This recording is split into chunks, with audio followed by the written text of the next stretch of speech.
¿Está ahí allí? Dice, porque si la sangre de los toros y de los machos cabríos y las cenizas de la becerra rociada a los inmundos santifican para la purificación de la carne, cuánto más la sangre de Cristo, ¿vale? Ahora se abre un paréntesis ahí, aunque no lo haya, el cual mediante el Espíritu Eterno se ofreció a sí mismo sin mancha a Dios, cierra paréntesis, limpiará vuestras conciencias de obras muertas para que sirváis al Dios vivo. Entonces, si bien la inmundicia está injertada en mi carne, tengo que entender que la sangre de Cristo limpia mi conciencia de obras muertas. Porque las obras muertas no son de estorbo y nos impiden que podamos caminar delante de Dios correctamente como gente justificada. Una persona justificada es alguien que ha sido declarado por Dios justo. Y hablamos de la justificación que Cristo nos imputa. Entonces, delante de la justicia, está totalmente inmune y exento. No le debe nada a Dios. Cuando la conciencia te computa en contra, te hace como entender o ver que estás en deuda con algo o con alguien, porque la conciencia te está trabajando en contra. Está claro que la conciencia la usa el Espíritu Santo, pero cuando te trabaja en contra, es porque hay obras en tu corazón, en tu mente, que te están impidiendo avanzar, porque de alguna forma te sientes acusado. Entonces, ¿qué sucede? Cuando la sangre de Cristo se te imputa, no debe de haber acusación legal a los ojos de Dios, ni tampoco lo tuyo. Muchas veces los hermanos se sienten acusados en su conciencia por falta de conocimiento o por falta de revelación de lo que Cristo ha hecho en la cruz del Calvario. Y el enemigo, que el Señor lo reprenda, se disfraza como ángel de luz, haciéndote creer a ti y a tu conciencia que las obras que haces o que has hecho te están imputando en contra y que no estás verdaderamente apto o aceptado a los ojos de Dios para moverte en fe o hacer aquello que Dios te ha mandado a hacer o busques el propósito de Dios.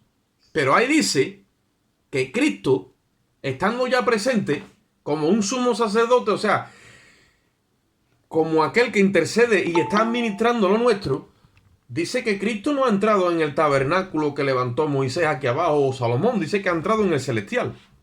Y dice que no lo ha hecho con la sangre de animales, dice que lo ha hecho con la sangre suya propia. Y no entró en el lugar santísimo de aquí, dice que entró en el lugar santísimo del tabernáculo que está arriba en el cielo, en el santuario celestial. Y dice que habiendo entrado una sola vez, ha obtenido eterna redención. ¿Por qué? Porque nosotros, si estamos literalmente conectados a la cabeza, no es mi cabeza la que me representa a mí, es la de Cristo. Entonces yo tengo que estar conectado a la cabeza por el Espíritu. El Espíritu me tiene que transmitir a mí justicia plena, de manera que yo no puedo tener conciencia de pecado una vez que ya ha sido mi conciencia lavada con la sangre de Jesucristo. Ahora tú podrás decir, ¿cómo la conciencia va a ser lavada con la sangre de Jesucristo? Sí. La conciencia es lavada con la sangre de Cristo porque la nueva criatura que Dios nos injerta cuando venimos a la cruz en ese bautismo, la nueva criatura viene ya de fábrica con una conciencia nueva. No es vieja, no es la que teníamos antes, que toleraba el pecado o que lo camuflaba. No, la nueva conciencia es nueva. ¿Y por qué? Porque ha sido lavada en la sangre de Cristo. Y esa conciencia, cuando se nos instala, ¿vale? Cuando se nos pone, como dice ahí, como se nos instala, limpia, nueva, ¿vale? Entonces no tiene registro ninguno de obras muertas delante de Dios y nosotros. ¿Y por qué? Es como que está perfectamente pleno, pletórico. Viene de fábrica, está nuevo para servir a Dios. Es el nuevo ser, es la nueva creación. ¿Qué son obras muertas? ¿Las obras que haces por tus fuerzas? Obras muertas es todo aquello que en tu mente te estorba a ti porque te lo imputas tú como cosa que no tendría que haber hecho o que ha hecho que no. Que es que es un nuevo registro el que la conciencia de Cristo se te mete. Un nuevo registro es un folio en blanco. Estás empezando sin ninguna deuda para con Dios. No se te puede imputar nada porque estás a todos los efectos en Cristo. O sea, Cristo te está representando todos los efectos delante del Padre como sumo sacerdote. Él entró allí con su sangre. Su sangre ha sido vertida sobre todos los libros que nos eran contrarios y estaban escritos todos los decretos y todas las actas. La fiscalía del cielo está callada. No puede literalmente y legalmente abrir su boca porque la sangre le ha callado la boca, porque la fiscalía pide que todo aquel que peca muere. Y entonces Cristo se ha presentado y ha dicho: el certificado de lo que tú pides, toma, mi sangre. Este es el registro de mi muerte, tienes mi sangre. Entonces Amén. la fiscalía está callada, no puede decir nada. Y en esa fiscalía que está Cristo metido, ahora mismo se ha convertido en el trono de la gracia. Por eso dice: acercaos confiadamente, que aquí no puede haber acusación ninguna para ti, porque todos los libros están rociados con mi sangre. Y cuando nosotros empezamos a entender esta verdad, tú cuando te acercas a Dios no lo haces de una forma moral o religiosa, como queriendo tú agradar a Dios o como queriendo tú arrebatar una bendición en tu fuerza o en tus capacidades espirituales, sino que simplemente vas con toda la confianza de que Cristo tiene enmudecida la fiscalía porque ha pagado literalmente lo que ella demandaba y a todos los efectos ha cumplido con la justicia celestial. Por lo tanto, tú y yo hemos sido liberados literalmente de toda responsabilidad con la justicia celestial y ahora somos nuevas criaturas preparadas ¿para qué? Para servir al Dios vivo, como dice en el versículo 14. Amén. ¡Gloria a Dios! Por fuera tengo mis debilidades, pero por dentro tengo una nueva creación que a todos los efectos está diseñada en Cristo para no pecar. La nueva creación no puede pecar. Ha sido diseñada con el Espíritu de Cristo y no se puede torcer ni un milímetro. ¿Por qué? Porque la vida de Cristo, cuando tú la coges desde que nace hasta que muere, no se torció ni un milímetro. Y en esa vida de Cristo perfecta de 33 años, entonces, que Dios ha vertido su espíritu, le ha dado el molde de ese espíritu vivificante, y ahora cuando venimos a Cristo y nos meten en la cruz, nos dan de ese espíritu a nosotros. Por lo tanto, por eso es porque cuando el Espíritu de Dios entra en nosotros, ese que entra, que es nuevo, que viene flamante, viene de fábrica, ese no peca. Ese nunca tiene conciencia de pecado. Es puro, es santo. Y lo que Dios nos quiere llevar a nosotros en este mover por el Espíritu es a entender que en esa nueva creación, aunque el de afuera tiene todavía injertada la inmundicia de la carne, en el de adentro, en el que yo vivo, el de adentro es el que computa en el cielo y en el de adentro es en el que yo me voy desarrollando. Amén. Claro, si mi fe la voy aplicando a esta verdad y me voy alimentando de ella, llega un momento que el de afuera se tiene que sujetar al de adentro. Porque las inmundicias de esta carne empiezan a ser crucificadas juntamente con Cristo y se desangran. Dice que los que son de Cristo han crucificado la carne con sus pasiones y deseos. Entonces, toda esta verdad que está aquí escrita, que a todos los efectos es lo que está computando en los registros celestiales, empieza a hacerse una realidad, o sea, se extiende. La verdad que está en el cielo se extiende a la tierra. En nosotros, una verdad que está allí se extiende como Cristo, se extiende en carne y empieza a manifestarse esa verdad santa que hay acerca de nosotros escrita en el registro celestial. Hace una sucursal aquí abajo y a todos los efectos Dios opera desde nuestro espíritu como si estuviera en el mismo cielo, porque tiene autoridad legal. Ahora se ha dispensado en nuestro espíritu y es perfecto dentro de nosotros. Y desde nosotros, desde esta vasija, es de donde empieza a expandir la gloria de Dios. Porque el único organismo que tiene capacidad de expandir y de expresar toda la gloria de Dios, la plenitud de Dios, es la iglesia. Ahora, si no venimos a esta verdad, la asimilamos y no la creemos, siempre vamos a estar mirando los defectos de la carne. Y eso es lo que dice el apóstol Pedro, donde hemos ido allí. El bautismo de la cruz nos salva, pero no quitando las inmundicias de la carne, sino con una conciencia ahora, que como la conciencia es nueva, yo no tengo registro de pecado en mi mente.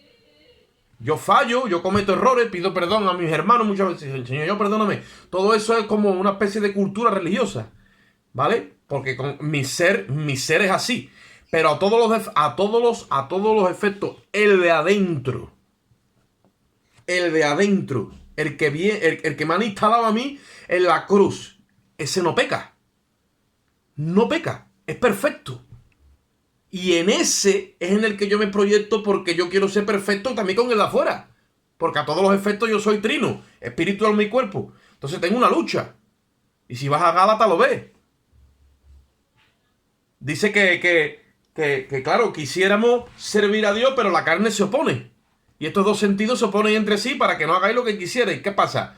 Cuando empezamos a dejarnos de llevar por la justicia que Cristo nos imputa, entendemos que nuestra conciencia es lavada. Con la sangre de Cristo yo empiezo literalmente a ser lleno de esos pensamientos puros y limpios. Por eso, hermanos, que os digo, la religión no puede contener esto, ni esto lo puede administrar ninguna religión. El administrador de esto es el Espíritu Santo. Tú eres el continente. Amén. Tú eres el continente y yo también. Pero el administrador es el Espíritu Santo. Esto no hay empresa que pueda gestionarlo. Llámese empresa católica, protestante, musulmana, el Islam, los testigos de Jehová. No hay empresa aquí abajo que pueda contener la plenitud de la gloria de Dios. Solamente la iglesia de Cristo. Y la iglesia de Cristo está en las manos del Espíritu Santo. Cuando el Espíritu Amén. Santo le ministra, el Espíritu Santo le lleva el plato a la iglesia para que se lo coma. Si la iglesia se lo come porque se cree estas cosas que están escritas aquí acerca de ella, se las come y le llegan al espíritu, le llegan a su espíritu y se nutre de estas verdades, llega un momento que la iglesia es el organismo, la potencia número uno aquí en la tierra. O sea, ni las puertas del infierno la pueden aguantar. ¿Por qué? Porque es como cuando Cristo estaba aquí en la tierra. Lo que pasa es que Cristo se ha dispensado ahora en toda carne. Por eso es que Él dijo, conviene que yo me vaya. Y ellos no entendían todavía la profundidad del asunto. Ahora Cristo se ha dispensado en miles de personas. Eso no le interesaba al diablo. Entonces el diablo, ¿qué es lo que ha hecho? Porque a todos los efectos eso es legal y no puede parar la verdad de la cruz. ¿Qué es lo que ha hecho? Distorsionar la mente de la iglesia para que no vivan esta verdad. Y cuando a nosotros se nos distorsiona la justicia que Cristo nos imputa de todas estas verdades, llega un momento que no funciona, el diseño no funciona correctamente dentro de cada uno de nosotros. Porque el enemigo es muy astuto y tiene que seguir usando la astucia para que esto no se dé. Y entonces esto no compute. Cristo se ha ofrecido al Padre, dice la Biblia ahí, mediante el Espíritu Eterno. Se ofreció a Dios a sí mismo. Ahora, antes está diciendo que la sangre de los toros, dice la sangre de los toros y las cenizas de la becerra, en este caso era la becerra roja rociada, limpiaban la carne de los inmundos. O sea, cogían una becerra roja, que es lo que se conoce como tradicionalmente el sacrificio de la becerra roja. Tenía que ser roja, ¿eh? Eso la examinaban todos los doctores de Israel. Como tuviera un pelo blanco no vale. Mira el asunto como es. Roja. Y si era roja completamente, se echaba en el altar de sacrificio y se quemaba. Se recogían las cenizas. Y esas cenizas, mezcladas con agua, se las echaban al que había sido decretado, por ejemplo, con lepra, con tiña, enfermo, que había estado fuera del campamento. Después se la echaban y limpiaban esa carne para recibirlos otra vez. Lo limpiaban a los inmundos para recibirlos en el campamento. Y está cogiendo eso como base para enseñarnos si la sangre de toro y de macho cabrío limpiaban a los inmundos. Y literalmente el sacerdote, porque la autoridad en Israel, incluso para lo que era el término de la medicina y el término de la salud del cuerpo, era el sacerdote. Allí no había médico. Era el sacerdote. Era el que diagnosticaba la enfermedad para echar fuera a la gente del campamento, y él mismo el que decía, y usted entra todavía para adentro. El sacerdote, Que eso hay mucha gente en la iglesia que hoy día no lo quiere recibir. Pero el sacerdote es el que tenía la autoridad máxima para decir usted está enfermo y usted está sano. Hoy en la iglesia, como no tenemos esa jerarquía, porque hay un poco de revelación por el Espíritu, pues tristemente acudimos a los médicos. Y los ancianos también han perdido toda esa revelación. Pero no debería ser así, porque un sacerdote, ministro del nuevo pacto, ungido por Dios con el Espíritu Santo, tiene que tener autoridad divina por Dios, suficiente para saber dónde está la enfermedad en el cuerpo, para detectarla, para aplicarle la medicina correcta y para que sea sanado. Que en este caso siempre tenemos la palabra y siempre nosotros en la cruz. Pero a lo que vamos, esta gente eran sanados, literalmente declarados sanos, y los limpiaba esa ceniza.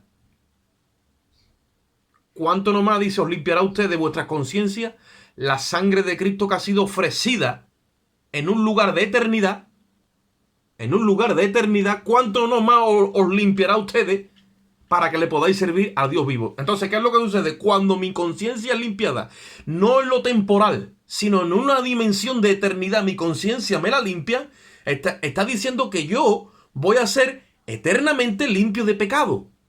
Y el enemigo ha engañado a la iglesia, haciéndola creer que yo tengo que estar continuamente haciendo sacrificios por mis pecados porque estoy en una dimensión temporal. No, eso pasaba en Israel y era con sangre de toros y de machos cabríos, y eso no podía limpiar su conciencia porque era una línea de tiempo temporal. Pero la iglesia es un cuerpo espiritual, celestial, eterno, que aunque sigue aquí abajo, ¿de acuerdo? Aunque seguimos con los pies aquí abajo, pero nuestro corazón, nuestra mente, nuestro espíritu y nuestra identidad le pertenece al cielo y estamos allí juntamente con Cristo sentado. Entonces, mi conciencia le pertenece a una dimensión eterna y eternamente ha sido limpiada. Si yo tengo conciencia de pecado, es porque yo he dejado de creer en la justicia que Cristo me imputa por su sangre. Y he entrado en un formato religioso que creo que Cristo ha muerto por mí en una cruz de madera y se ha quedado allí en Palestina y en Jerusalén, como andan muchos, que tienen que ir a Jerusalén, otros tienen que ir a la Meca, otros tienen que ir a la iglesia y a otros los tiene que tocar pastor para recibir la bendición. Pero yo no necesito de nada de eso porque tengo el Espíritu. Amén. Y yo estoy juntamente con Cristo crucificado y entro en lugares celestiales porque la nueva creación Amén. No da aquí abajo, sino Amén. Que le pertenece a Él y está allá arriba. Yo estoy sentado allá arriba ahora mismo. Allí estoy con estos tiempos. Entonces ese registro, si está continuamente computando aquí, yo me muevo en los pensamientos de Dios. Yo me muevo en las alturas de Dios. Yo me muevo en la dimensión de Dios. Porque a todos los efectos he recibido una nueva conciencia. Por eso dice el apóstol Pedro, aunque tú sigues en esta carne, que en ella no han quitado las inmundicias, pero por dentro has sido injertado a una vida de resucitado. Y entonces la conciencia es como que te aspira hacia Dios. Una buena conciencia hacia Dios. ¿Eso cómo va a ser? Porque tienes el Espíritu de Cristo. Tienes el Espíritu de Cristo morando en ti. Y en el versículo 15 dice, así que por eso es mediador de un nuevo pacto, para que interviniendo muerte, para la remisión de las transgresiones que había bajo el primer pacto, los llamados, mira esto, es que está escrito ahí y nos cuesta un mundo recibirlo. Oye esto, los llamados reciban la promesa de la herencia eterna. Amén. Herencia eterna. Nosotros, la mente, hasta que no se nos forma en Cristo, tiene interferencia. Muchas veces se nos ataca.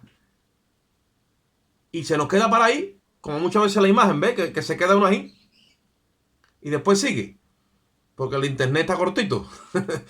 Entonces, ¿qué sucede? Nuestra mente, hasta que no es formada en Cristo, y hemos llegado a esa estatura, espiritualmente hablando, nuestra mente tiene como cortocircuito y piensa partes en lo temporal y partes en lo eterno. Por eso que muchas veces nos agarramos a la religión y queremos limpiar nuestros pecados en la línea temporal. ¿Cómo? Ah, pues tiene que venir al culto, tiene que diezmar, tiene que hacer esto, tiene que hacer lo otro, tiene que hacer aquello. Y nos engaña el enemigo, nos saca de esa bendición de la herencia eterna y nos pone aquí a computar como religioso. Y como religioso jamás y nunca vamos a sentirnos completos porque por las obras de la ley, nadie se puede justificar para con Dios. Nadie. Ahora, en cuanto te acoges otra vez por la fe a esta justicia que Cristo te imputa, participas de esa herencia eterna, por lo tanto, parte de la herencia es tener una conciencia limpia para con Dios, una conciencia que ha sido limpiada para siempre. O sea, no te puedes mover delante de Dios teniendo conciencia de pecado, porque si tienes conciencia de pecado, lo estás haciendo religiosamente. Para servir a Dios tienes que tener la conciencia de Cristo, conciencia sin pecado, para que el Espíritu Santo respalde todas tus palabras, todas tus acciones, todos tus pensamientos, todo tu proceder, y sea la justicia de Dios en ti, obrando y haciendo su obra. Todo esto parece fácil, parece que yo lo predico fácil, parece que tú lo oyes fácil y llega un momento que lo entiendes, pero del trecho al hecho, como dice, esto se coge un tiempo de procesamiento hasta que esto es una realidad viva aquí abajo. El tiempo que se coge en lo que yo entiendo esto, cuando miro la escritura, hasta que se hace una realidad aquí abajo en mi vida, se puede coger años. Ese tiempo se le llama la santificación. ¿Por qué? Porque queremos agarrar una justicia perfecta que hemos recibido arriba, o sea, la justificación, y el traerla aquí abajo se llama la santificación, que es una justicia práctica. Ando en la justicia de Cristo. Santificación. Arriba he sido justificado, santificado, regenerado y todo. Aquí abajo, ¿por qué? Porque tengo que someter estos miembros a esa verdad que el hombre interior ha recibido. Y claro, entonces, como para hacer toda esta gestión, necesito moverme en el crédito de Dios, en la economía de Dios. Ahí es donde va creciendo nuestra fe. Por eso es que a mí nunca me ha llamado mucho la atención el hecho que diga, bueno, sea pequeña tu fe, aunque tu fe sea como un grano de mostaza, no pasa nada, porque el Señor dijo, no. El Señor reprocha el tamaño de nuestra fe. Porque conforme al tamaño de nuestra fe, va a hacer que la verdad de lo que Él ha hecho en la cruz se traduzca en nosotros. ¿Por qué no he podido echar fuera este demonio? Le preguntaron los discípulos. Jesucristo le dijo, por vuestra poca fe. Por vuestra poca fe. ¿Entendéis? Si tuvierais fe como un grano de mostaza.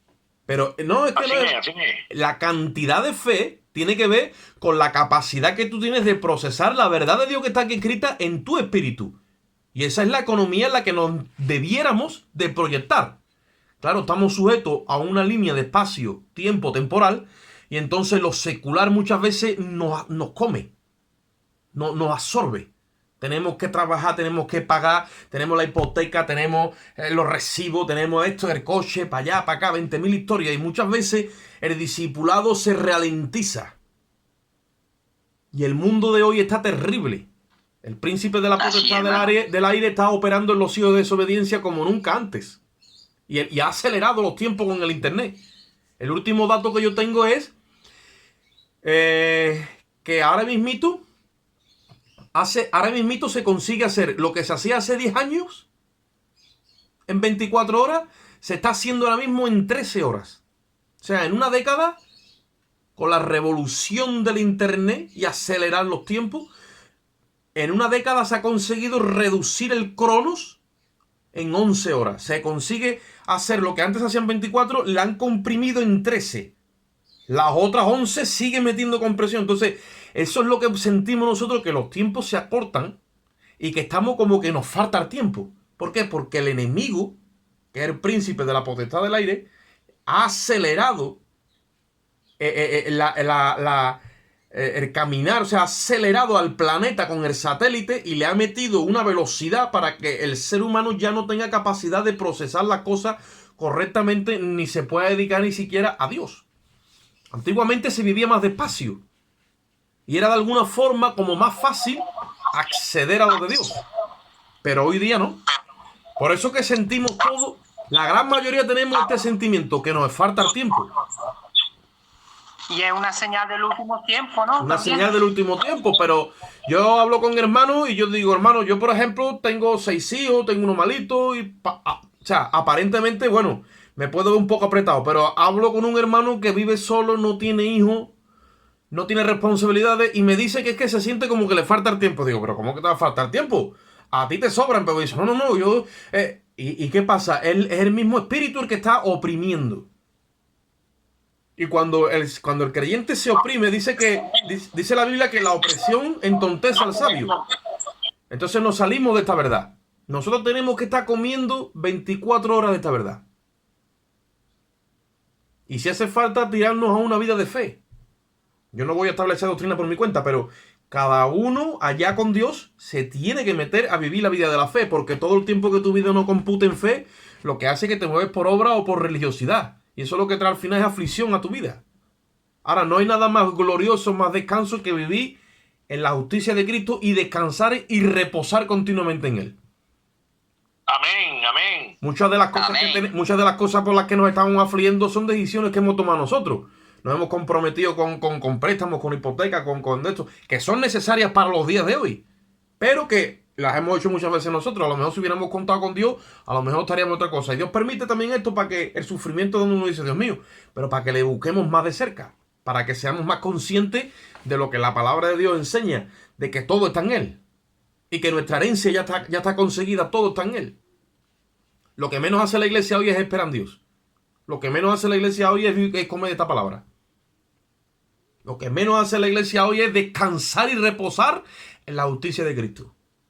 Bueno, para muchos esto para muchos hasta ni lo entienden. Entonces, el apóstol Juan está hablando de que tenemos una naturaleza caída, hermano, y tenemos que reconocerlo. Esa naturaleza pierde las revoluciones. De la misma forma que el diablo no las quiere acelerar con el internet, con esto, con lo otro, en la cruz pierde las revoluciones la naturaleza caída. Y esto en verdad es como un equilibrio. Si la naturaleza caída ha perdido revoluciones es porque el hombre interior está tomando dominio. El hombre interior está expresándose ya en el Señor. Está tomando cuerpo. Porque dice hasta que todos lleguemos a la estatura, dice Efesios. A la estatura de un varón perfecto, a la medida de la plenitud. O sea, tengo que empezar a asimilar la plenitud de Dios. Ninguna religión puede sostener la plenitud de Dios. Dice la Biblia dice que en Él habita toda la plenitud, corporalmente toda la plenitud de Dios. En Cristo, el único que ha podido recibir la verdad. Y todo lo de Dios en sí mismo, Cristo. No hay religión que soporte esto. ¿Llegamos a esa medida estando aquí? Estando aquí, ¿podemos llegar a esa medida? Como cuerpo, sí. ¿Por qué? Porque un cuerpo tiene muchos miembros y cada uno es miembro de ese cuerpo. Como persona. Claro, como miembro. Tú tienes que entender a qué Dios te ha llamado y enfocarte en ese llamado. ¿Cuál es el propósito de Dios en tu vida? Y enfocarte de lleno. Olvídate que no hay problema porque Él tiene la obligación de respaldar eso, ya que si tú eres un miembro del cuerpo de Cristo y te enfocas de lleno, pues vamos a suponer, los pulmones se tienen que enfocar de lleno en meter oxígeno al cuerpo. No se tienen que preocupar por ver, porque eso le corresponde a otro miembro. No se tienen que preocupar por escuchar, porque eso le corresponde a otro miembro. Entonces cada uno en aquello a lo que Dios lo ha llamado.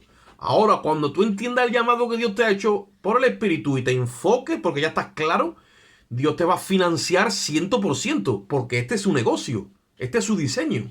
Aquí no hay inflación de que tú dices, bueno, este mes el Señor está cortito, no me va a dar mucho. Que va. En el cielo, las calles siguen siendo de oro, el mar de cristal. Y aquí en la tierra Él es el dueño del oro y de la plata. Él es el dueño del oro y de la plata. Entonces puede ser que llegue el día que nos metamos las manos en el bolsillo y le digamos a uno, mira, tengo menos fondo que una lata anchoa. Bueno, Pedro dijo ni plata ni oro, porque Pedro es más correcto. Nosotros de aquí del sur de España, de Sevilla, pues podríamos decir eso. Pero lo que tengo te lo doy. Levántate en el nombre de Jesucristo. Y resulta que a lo mejor hay alguien paralítico ahí y se levanta para arriba. Eso sí que sería glorioso, hermano. Eso sí que sería glorioso. Que tú digas, mira, papeles no tengo. Bueno, sí, papeles tengo un montón de recibos de Endesa y tengo 3 o 4 de Jarafesa. Pero también tengo una cosa. Levántate en el nombre de Jesús. Y que se levante, tú dices, gloria a Dios. Gloria a Dios. Ahora, ¿qué pasa? Uno dice, pero yo quiero estar en paz con la Jarafesa, con Endesa, y como lo quiera atender todo, cuando ya te ponen paz que vas con los hombres y te vas a dedicar a Dios, resulta que las orejas las tienes como el perro de Lucky Luke. está reventado. Por eso en esta hora tenemos que definirnos. Es tiempo de definirse también. Es tiempo de definirse. Aquellos hombres lo dejaron todo por el Evangelio. Acordaros que el apóstol Juan estaba con su padre remendando las redes. Y Jesús le dijo, sígueme. Si se pone en ese momento y decir, sígueme, ¿para qué? ¿A dónde voy yo detrás de un rabí? Si lo mío es la pesca. ¿Qué dejo a mi padre tirado? ¿De qué voy a comer? ¿O tú me ofreces a mí? Así está la mayoría de los creyentes hoy. Como nos pongamos con todo eso que el Señor nos tiene que rellenar un cuestionario de estos interminables para tirarnos por fe, entonces nunca vamos. Ahora, cuando yo me creo esta verdad y entiendo quién soy yo y me paro en el lugar que Él quiere que yo me pare, todo lo que me rodea, puedo decir como Pablo, lo tengo por basura. Estamos hablando de lo más grande que se puede hablar en esta tierra. Esta mañana le digo a mi mujer, el propósito de Dios. Céntrate en el propósito, en el supremo llamamiento de Dios. ¿Y qué quiere decirme? ¿Qué quiere Dios contigo? Digo, eso es lo más importante en tu vida. Cuando tú te centres y te canalices en eso, mira, si tenemos que quedarnos sin comer porque no haga la comida, no pasa nada, pero que tú tengas claro y agarres eso. Daniel, no pasa nada, tranquila, tú métete ahí. Porque eso es lo máximo, eso es prioridad en la vida del creyente. ¿Y qué pasa? El enemigo se las ha ingeniado para que los creyentes miren eso y lo vean como citar cosas. Los creyentes ven el llamado de Dios como citar cosas. Creyentes hoy están preparándose en las universidades, opositando, echando aquí, echando allí, para ser cada día mejores, más capaces, más pudientes. Y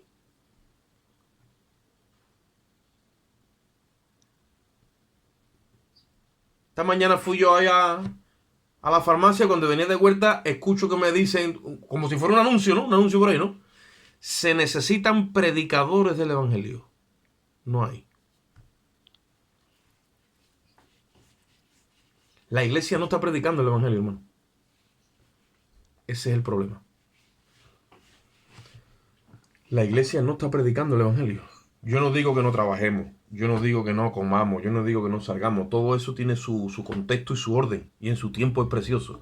Pero lo grueso de mi vida, el tronco. Yo me fui ahora 7 días. O 5. Normal, con la familia, esto, lo otro. Ahí. Pero yo estaba aquí y en verdad, y he disfrutado, ¿eh? Dios lo sabe, ¿eh?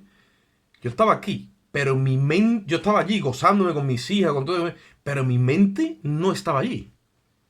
Mi mente estaba continuamente pensando en el Señor y en los hermanos y en esto y lo otro y para allá, para acá. ¿Y cómo va a ser? Que tengo dos naturalezas. Y ya me definió por la de arriba. Entonces, cuando te define por la de arriba, con la de abajo te goza.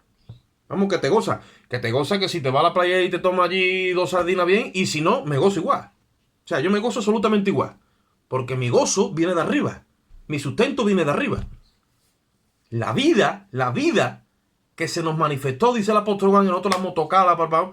Esa vida está en Cristo. Y cuando esa vida tú la pones como prioridad en tu vida, tú tienes comunión con el Padre y con el Hijo. Todo el tiempo estás ahí metido. Todo el tiempo. Y cuando aquí las cosas chocan, tú vas a donde él y dices, mira, esto está chocando. Pero esto es lo que tú dices que te pertenece a ti. Y esto es lo de aquí. ¿Qué hago? Dale prioridad a lo mío. Dale prioridad a lo mío. Y tú vas a ver cómo lo otro se encaja solo. Y muchas veces estamos nosotros queriendo resolver la ecuación del rompecoco de cómo encajamos todo lo que es nuestra vida y que no la vamos a encajar nunca. Es que es imposible. Aquí hay que meterle fe al asunto. En el nombre de Jesús. Y un montón de hermanos, ay, que mira, que me pasa, que no me pasa, estoy en derrota y hablando cosas que no deben de hablar, porque su mente se ha debilitado en fe. Y cuando la mente se debilita en fe, estamos en pobreza.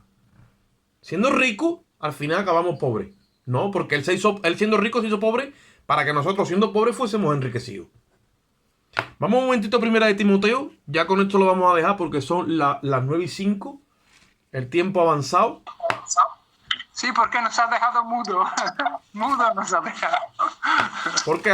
¿Porque no he dejado hablar o qué? No.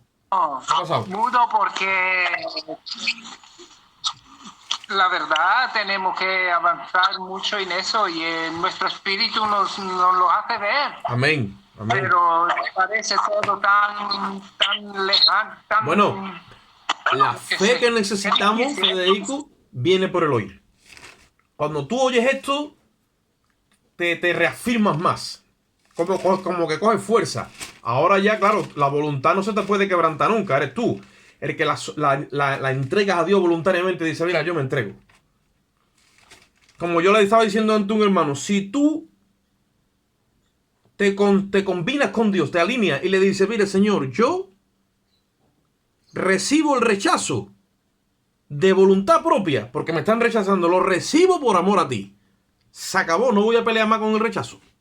Me rechazan, sí. Lo cojo de parte tuya, lo recibo en amor. Llega un momento que ya no te afecta el rechazo. ¿Por qué? Porque lo has recibido de corazón. Todas las cosas que te afectan, vete delante de él y por amor lo recibo. Cristo recibió el castigo por amor. A Cristo no lo llevó, no lo instigó el Padre, ni los judíos, ni Pilato. No, él dijo, yo pongo mi vida a mí mismo. A mí no me ha instigado nadie. Yo de una forma libre me he ofrecido. Sé perfectamente lo que estoy haciendo. No me quita la vida nadie. Pilato le dijo, ¿tú no sabes que si yo quiero te quito la vida? No.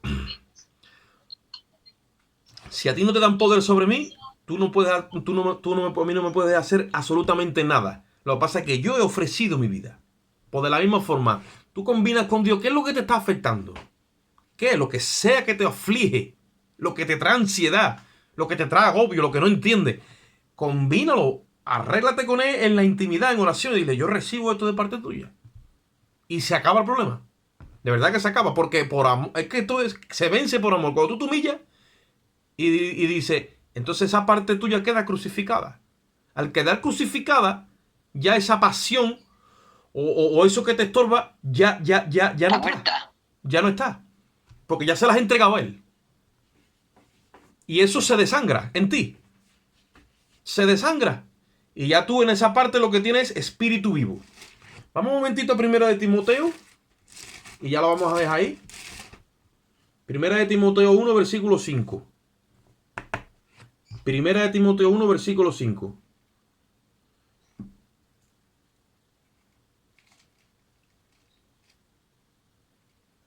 Dice, pues el propósito de este mandamiento, Timoteo le está enseñando Pablo a Timoteo que no enseña diferente doctrina. Porque hay gente que estaba enseñando diferentes doctrinas y estaban haciendo atención a las fábulas y a genealogías interminables, que eso lo que acarreaba era disputa y no edificaba la iglesia, ¿vale? Y le dice, el propósito de este mandamiento que te estoy dando y te estoy encargando, dice, el propósito de este mandamiento es el amor nacido de corazón limpio y de buena conciencia y fe no fingida. Eso verdaderamente es lo que Dios quiere de cada uno de nosotros. Ahora, para mantener ese amor limpio dentro de nuestros corazones y que nazca el amor limpio dentro de nosotros, con una conciencia limpia y una fe no fingida, es que tenemos que estar mirando continuamente el suministro de la justicia de Cristo. Para que el amor cuando nazca de nosotros, nazca limpio, tiene que estar la conciencia limpia. Y la fe no puede ser fingida, tiene que ser la fe que nos suministra la misma palabra, que es una fe que no, es una fe, a ver si me explico, es una fe que no va a fallar. Cuando la fe te la suministra el Espíritu por la palabra, no te deja incertidumbre ninguna, de manera que andas tú diciendo, bueno, ¿será o no será? ¿Me bendecirá el Señor? ¿O me pasará esto? ¿Me pasará lo otro? Esa no es la fe que te ministra el Espíritu. Es una fe sin incertidumbre. Una fe pura. Una fe que no tiene ficción ninguna, que todo es verdad. La conciencia la tienes limpia porque ha sido limpiada con la sangre de Cristo. Entonces es una conciencia totalmente pura, buena. Y el amor es nacido de corazón limpio. Entonces es un proceso que hace Dios por su Espíritu para que cuando brote el amor, nazca de corazón limpio. Ustedes vayan a ver que el domingo, si lo permite, compartiremos, porque yo domingo, martes, jueves sigo una misma línea, no hago distinción. ¿Por qué? Porque ahora nos vamos a meter y vamos a ver cómo Juan habla de que si yo digo que ando en luz y aborrezco a mi hermano, no ando en tiniebla. No ando en luz, perdón, ando en tiniebla. Y dice, el que dice que anda en luz y aborrece al hermano anda en tiniebla. ¿Por qué? Porque el corazón no lo está cuidando con esta justicia de Cristo. ¿Y qué es lo que sucede? Que el amor que nace no es limpio. Es un amor que tiene maldad. Y eso lo vemos a diario en la iglesia. Gente diciendo, yo estoy en luz, gloria a Dios, me voy con él, todos los cánticos que tú quieras, toda la santidad del mundo mundial.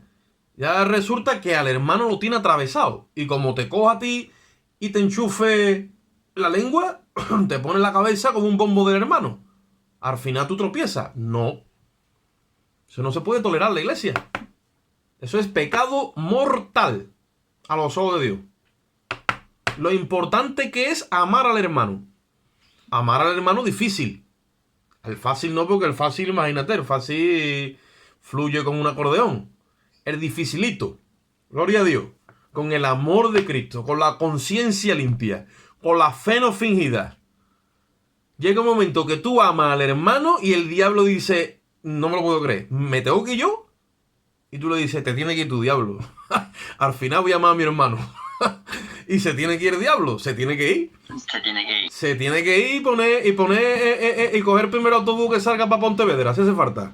Pero no se puede quedar porque él no resiste el amor. Él no resiste el amor.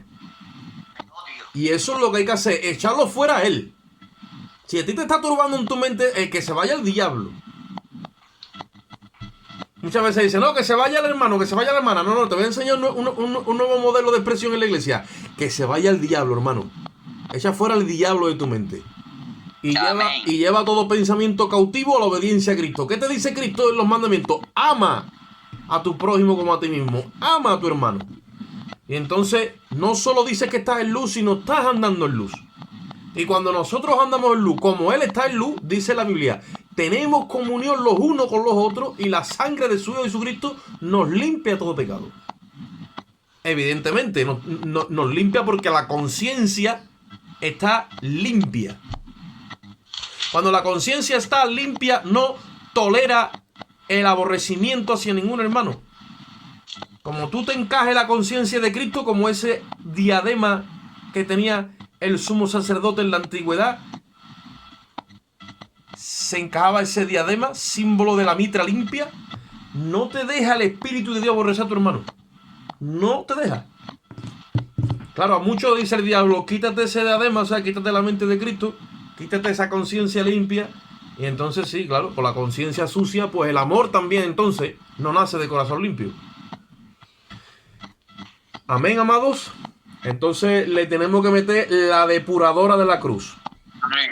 Y cuando nos filtramos por la depuradora de la cruz, ahí sale todo a cero.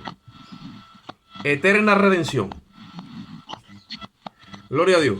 Bueno, por tiempo avanzado hoy. Lo vamos a dejar aquí para la gloria de Dios.